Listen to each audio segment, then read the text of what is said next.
그 당시에는 지독하게 가난한 시대잖아요. 근데 그런 시대에 좀 더 여유 있게 살려고 이런 제안을 한 게 아니라는 거죠. 엘리사는 소극적이에요. 그래서 가서 한번 해봐라. 이렇게 이제 자기는 함께 안 가요. 그러니까 제자 중 하나가 간청을 해요. 저는 엘리사 속에 막 잘 되는 현실에 대해서 약간 조심스럽게 보는 것 같은 이런 느낌이 듭니다. 엘리사는 어쨌거나 제자의 간청으로 마지못해서 이제 따라가게 됩니다.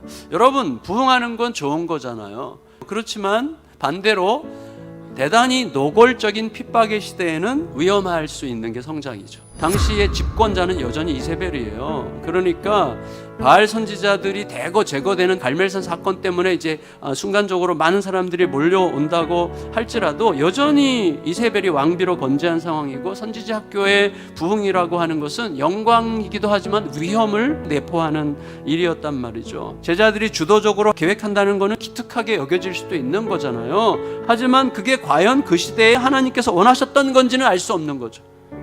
엘리사의 소극성은 바로 그것을 말하려고 하는 것 같습니다. 엘리사가 마지못해 따라 나선 이유는 제자들 안에서 어떤 승리주의적, 낙관적인 자신감, 이런 위험함을 감지했기 때문이 아닐까라는 생각을 합니다. 그래서 요단에 도착했는데도 엘리사는 작업 과정을 지도하지도 않고 참여하지도 않습니다. 하나님께서 뭔가 말씀하시지 않을까라고 기다리고 있는 것 같은 느낌이에요. 아니나 다를까 사건이 터지는 거예요.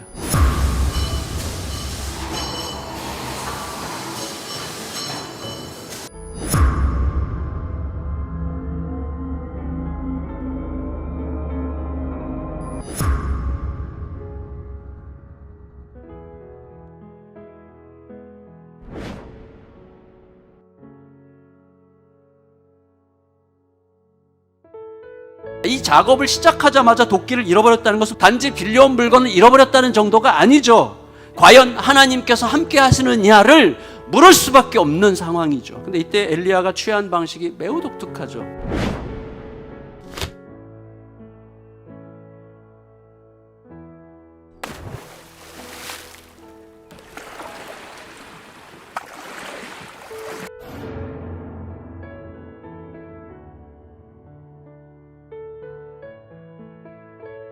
갓 베어져서 죽음에 내던져졌지만 그 나뭇가지가 여전히 생명력을 발휘하는 거죠. 그리고 자기의 죽음으로 결정적인 문제 해결을 가능하게 만드는 방식이죠.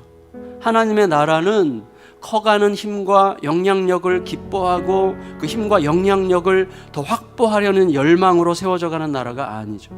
우리의 연약함은 결코 감출 수 없지만 이 모습 그대로를 하나님께 맡겨드림으로 하나님의 마음이 하나님의 때에 하나님의 방식으로 펼쳐지는 것에 영광이 있는 거예요. 여러분 생각해 보시면 우리에게 막 굉장히 유명하고 대단한 것 같이 느껴지는 사람들 아무것도 아니에요. 사실은 우리는 그 영향으로 살지 않고 오늘 주시는 하나님의 은혜로 사는 자들이에요. 그게 너무나 중요해요.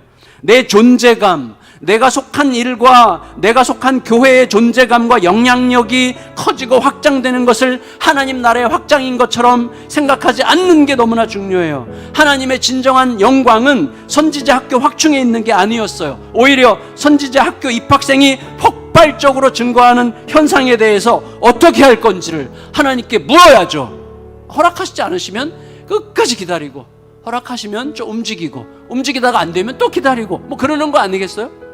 그게 하나님의 영광이죠. 우리들은 늘 고백하잖아요. 십자가가 세상을 바꾸었고 또 여전히 바꾸고 있다는 것을 확실히 믿고 있잖아요. 하지만 진짜로 믿는가 하는 여부는 우리가 어떻게 하고 있느냐로 확인되는 거죠.